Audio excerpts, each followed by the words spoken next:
Good morning, this is Frank Fortunato with CATEX TV in Princeton, New Jersey. Today is Friday, December 2nd, 2011. It's the birthday of one of our founders, Samuel Fortunato. He is 82 years old today. Happy birthday, Sam. Big economic news in the United States. The unemployment numbers came out for the month of November. People have been expecting a mild decrease, although the unemployment rate of 9% was not expected to change. Ba-boom. Down to 8.6%. The Labor Department says the sharp drop was a result of 120,000 new jobs added last month. They also revised the previous month's figures of October to show that 72,000 additional new jobs have been added.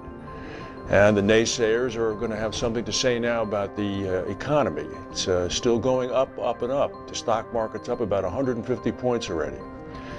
Honda Motor Company is recalling another 304,000 vehicles for airbag problems.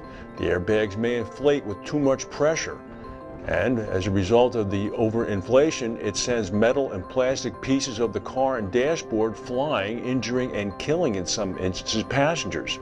There have been 20 accidents so far and 2 deaths. The Japanese automaker announced the recall. It's an expansion of recalls that began for the same problem in 2008. About 2 million vehicles have now been affected worldwide.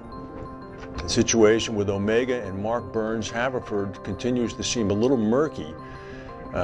There's a partial dispute going on. Mr. Burns believes that his existing offer expired at the end of November.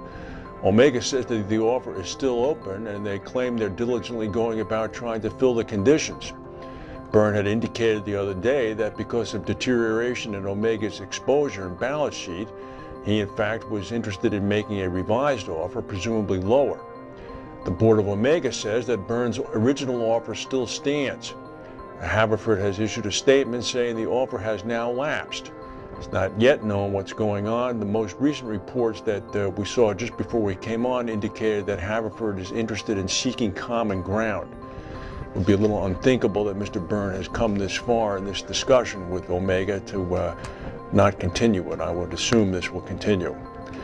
Royal Dutch Shell said that it's pulling out of Syria today. They say that they're heeding new EU sanctions against President Bashar Assad's regime and his violent crackdown. Interestingly, Syrian army defectors killed 8 Air Force intelligence personnel in an attack on their base in the northern part of the country. It continues to show that military defectors are going over to the side of the rebels. Royal Dutch Shell said it would shut down in Syria. The sanctions from the EU had extended to 3 oil concerns, including the state-owned General Petroleum Corporation and the Syrian Trading Oil. So that's the first shoe. The next will undoubtedly happen in the next several days, including the European oil companies. If you're in the United States, this is the lead story. There's a huge windstorm that began to blow across the country. It knocked out power in Southern California to 300,000 homes 2 days ago. It now hit Utah with 123-mile-an-hour winds reported, knocking over tractor-trailer trucks on interstate highways. And the storm is heading east. It's a once-in-a-decade kind of event caused as a difference in pressure between a strong high-pressure system and a cold low-pressure system, according to meteorologists. It brought high wind warnings in California, Utah, Nevada, Wyoming, Arizona, and New Mexico. By Saturday, the weather is expected to reach Oklahoma, Missouri, and Indiana. 60-mile-an-hour gusts were seen in California. Well, here's an interesting story. The human rights organization Amnesty International is urging Ethiopia, Tanzania, and Zambia to arrest former President George W. Bush, who's on a tour there this week.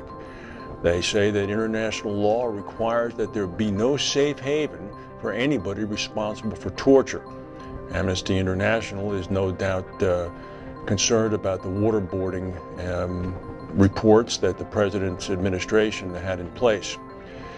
It would be interesting to see if one of those African countries arrested President Bush. He travels with a complete Secret Service detail. As a former president and as the immediate prior president, the U.S. military has undoubtedly been alerted to his whereabouts. And no doubt an aircraft carrier in the Indian Ocean is on alert. It's unusual. That's the news for today. If we have any breaking news, we'll come back and tell you. If not, have a good weekend and we'll see you Monday. Thank you.